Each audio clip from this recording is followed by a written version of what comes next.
Hey traders, Raghee here. And in this recap video, I'm going to talk about projecting highs for targets.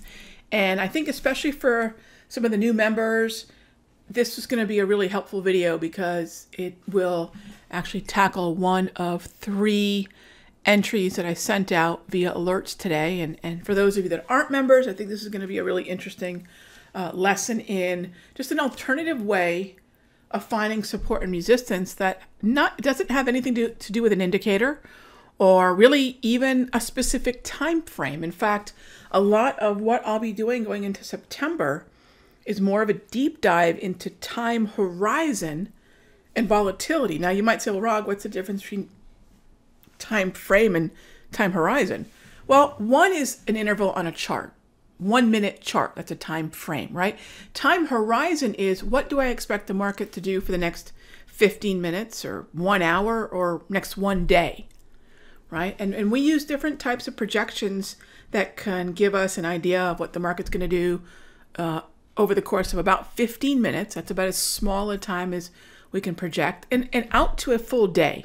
Anything less than that and anything greater than that, we just don't have historical relevance for, and I think the accuracy drops. But inside that, we have really actually very good accuracy. Let me show you one of the shorter projections. And this is a buy setup that was on the S&P with a 28.63 and a quarter entry long, or a 28.60 entry long. Now, a breach buy is literally what it sounds like. It's breaking through resistance, breaking through a level, and buying, versus a pullback buy, which is a retracement or a correction down to support.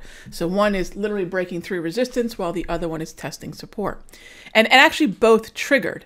Now, once they triggered, what we can do is start to project out a couple different levels. Now, what I'm going to use in this example is what's known as the hourly price movement range, or the HPMR. And the way that would work is, once you're in, there's 2 ways you can do this. Actually, it can work both ways. One, you can project downside support. Now, this downside support projection, some of you might say, well, Rog, is it arbitrary? What's it based on? It's based on history. And it's as specific as time of day. With about a 1 hour, when I'm using an hourly PMR, it's a 1 hour look. What does the market do during this hour of the day? And we have probabilities as high as 68% of the time with a low, average, and high range. And that might sound like a lot, and it might sound a little bit dizzying, but here's how it works. The lowest end of this is 8 points on the S&P. Now, there are other numbers. It's 10 and 12. We can calculate those too, but the first level the market's going to deal with is 8 points. We can calculate to the downside what does 8 points look like, and you would basically take this high right here, and that high, let's zoom in just a little bit. Okay, so that high you can see right there, 63 3/4. Okay, so we can project a low with that kind of accuracy. And as you can see here, it's 56.75. All right. Now, that would be a really good logical place to think about where support might be, and also below which the range would be broken, and maybe even a stop could be placed.